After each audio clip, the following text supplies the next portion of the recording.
할렐루야, 반갑습니다. 우리 창신교회, 아름다운 교회에서 우리들 함께 신앙생활 한다는 것 참으로 하나님의 놀라운 은총입니다.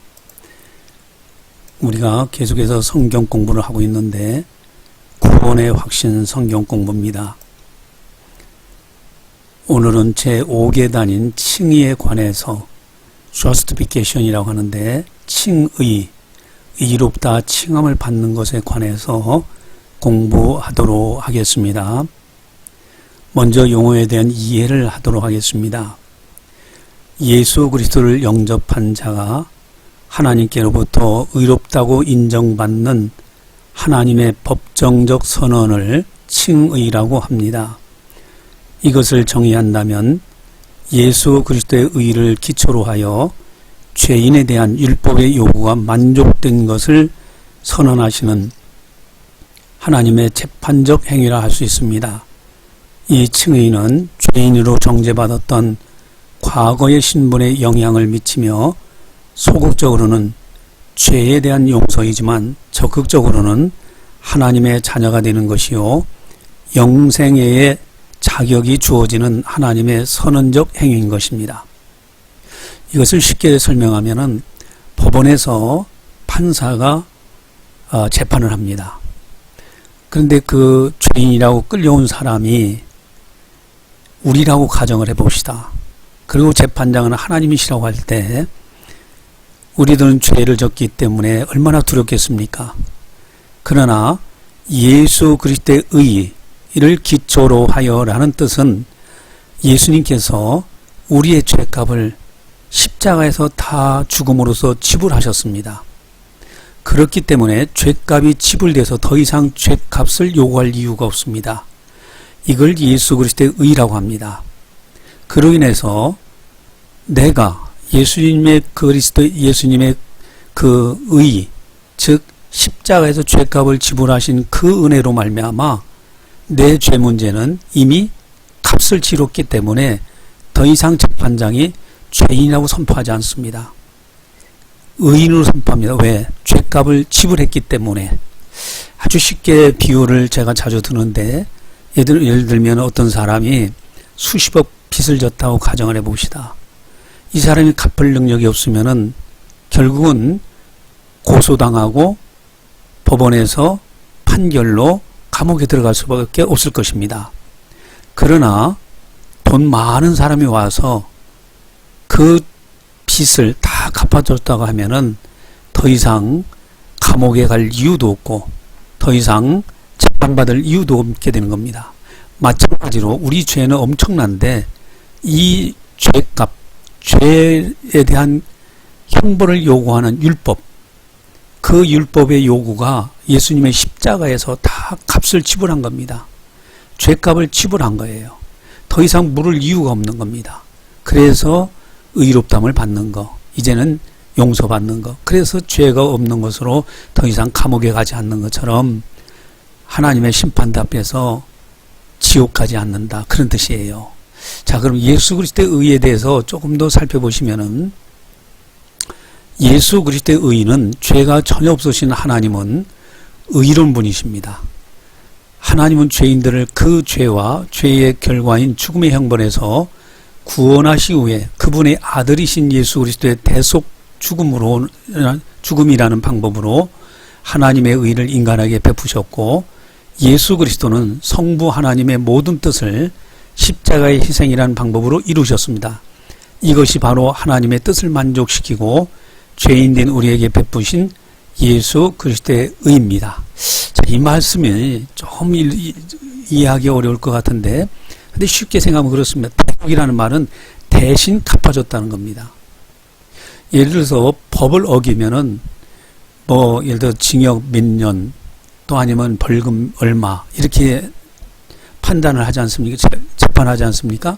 그런데 이미 값을 다 지불해 줬습니다. 그러면 더 이상 징역 얼마, 벌금 얼마라는 말이 나올 필요가 없어요. 이게 대속이라는 거예요. 예수님께서 십자가에서 우리의 죄값을 다 지불하시고자 대속, 죽으셔서 죄값을 다 지불하셨습니다. 그래서 더 이상 우리에게서 죄값을 요구하지 않는, 그래서 이미 거룩한 사람으로 된 하나님의 공의가 이루어지고 하나님의 사랑이 이루어지는 그 바로 예수 그리스도의 의라고 합니다. 이 의를 내가 받아서 그래서 내가 이제 용서를 받고 이제는 죄인이 의인이 되고 하나님의 자녀가 될 수 있다라는 거죠. 이 칭의가 참 중요합니다. 그래서 나는 이미 예수님이 십자가에서 내 죄값을 지불하셨다. 또 죄인에 대한 율법의 요구에 관해서도 우리가 조금 더 살펴보시면은 율법의 요구, 율법은 종합적으로 하나님의 백성의 생활과 행위에 관한 하나님의 명령 전체를 가리킵니다. 이게 법이에요. 법은 안 지키면은 형벌이 가합니다.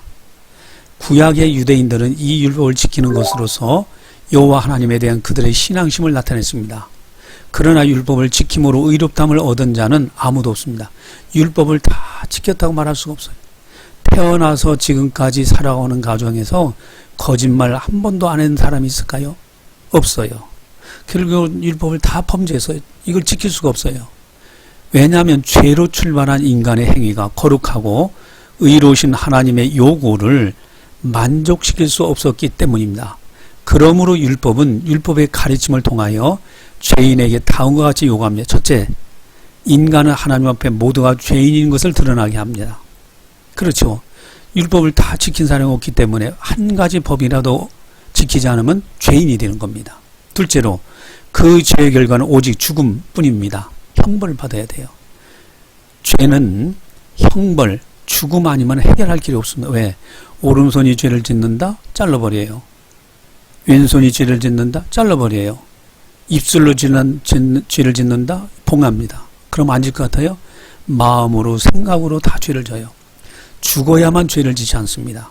그래서 죄값은 반드시 죽음 이외에는 해결할 길이 없어요. 우리가 죽으면 죄값으로 지옥 갈 수밖에 없습니다.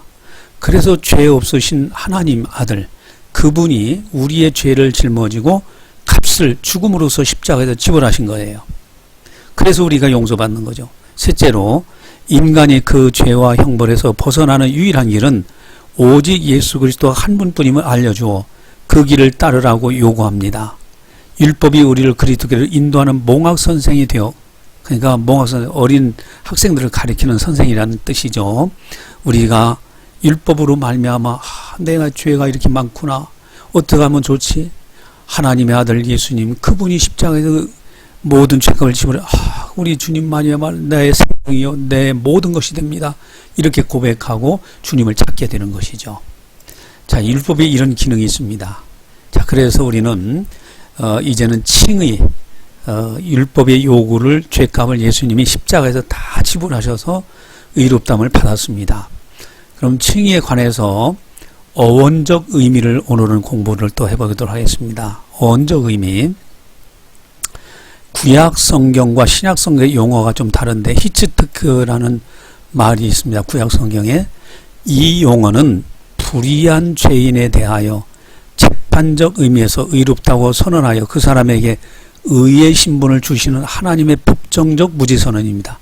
법정에서 재판인 판사가 선언하는 것처럼 이런 사람은 이제는 죄값을 다 지불했으니 의로운 사람입니다. 무죄입니다. 이렇게 선언하는 것이 히츠티크라는 의롭다함을 받는다는 뜻이에요. 사람을 변호하시고 심판하시는 하나님의 심판적 특징은 무엇입니까? 시편 9편 4절에 주께서 나의 의와 송사를 변호하셨으며 보좌에 앉으사 의롭게 심판하셨나이다. 그래서 의로운 심판, 하나님은 심판은 의로운 심판인데 우리 주님께서 나를 위해서 변호하시고 송사를 변호하셔서 의로운 심판, 그래서 이제 무죄 선언을 하게 된다. 또 하나님을 경외하는 자에게 주시는 하나님의 의로우심은 무엇으로 나타납니까? 말라기 4장 2절에 내 이름을 경외하는 너희에게는 의로운 해가 떠올라서 치료하는 광선을 바라리니 너희가 나가서 외양간에서 나온 송아지같이 되리라. 아멘. 치료하는 광선. 그러니까 하나님께서 예수님을 통해서 우리를 죄값을 다 지불하시고 이제는 무죄 선언함으로 인해서 송아지가 외양간에서 나와서 뛰노는 것 같이 기쁜 거예요. 이게 이제 히츠테크라는 의롭다는 무죄 선언하는 법정에서 그런 의미가 있다라는 것이죠. 그 신약의 용어는 어떻게 될까요? 티파이오라는 것은 이것도 의롭다고 선언하는 뜻이에요. 구약의 히츠티크, 의롭다 함과 같은 의미를 가지며 이건 역시 인간을 향한 하나님의 법정적 무죄 선언입니다. 온 세상은 어떤 상태에 놓였습니까? 로마서 3장 19절 우리가 알거니와 무릇 율법이 말하는 바는 율법 아래 있는 자들에게 말하는 것이니 이는 모든 입을 막고 온 세상으로 하나님의 심판 아래 있게 하려 함이니라. 아멘. 그래서 온 세상에 하나님의 심판 아래 있다는 것을 율법이 그걸 증언하고 있어요.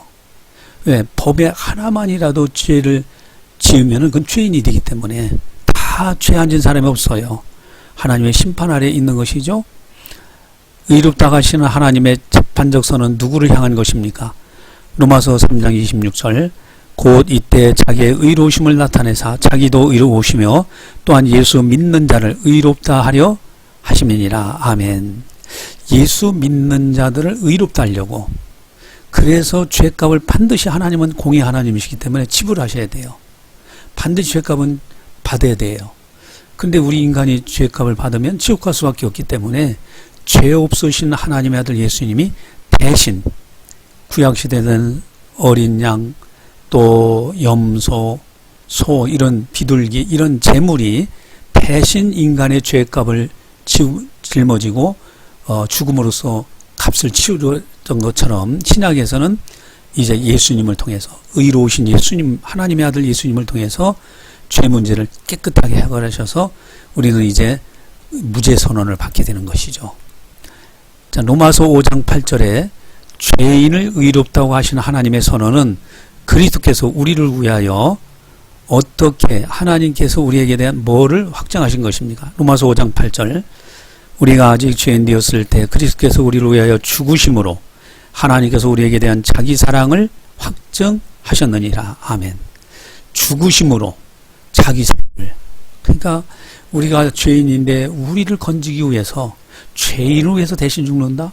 아, 이건 놀라운 하나님의 사랑입니다. 이건 절대적인 사랑이에요. 그 사랑으로 우리가 무죄 선언을 받고 구원을 받았다 하는 겁니다. 이게 칭의에 칭의. 법정에서 무죄 선고를 받는 것처럼 우리들은 죄인이었지만은 예수님 덕분에 예수님 십자가의 죄값을 다 지불하셔서 무죄 선언을 받은 의로운 사람, 죄가 없는 사람, 그런 사람이 되었습니다. 오직 하나님께 영광만 돌릴 뿐입니다. 기도하시겠습니다. 사랑의 하나님 아버지, 감사합니다.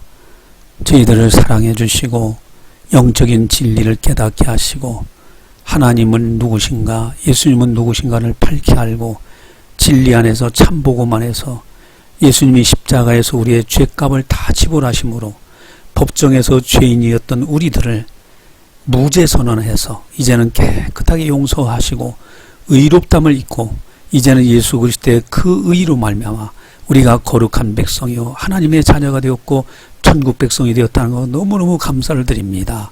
이제는 죄 용서 받은 자로 오직 예수, 오직 하나님, 오직 믿음, 오직 말씀으로 살고 죄에 대해서는 미워하고 증오하고 죄를 짓지 않겠다는 결단하면서 성령의 인도하심을 따라 살아가는 우리들이 다 되게 하여 주시옵소서.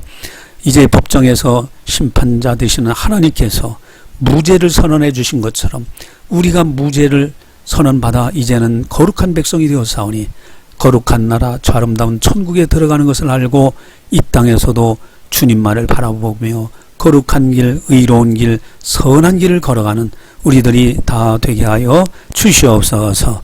감사하고 예수님의 이름으로 기도드리옵나이다. 아멘.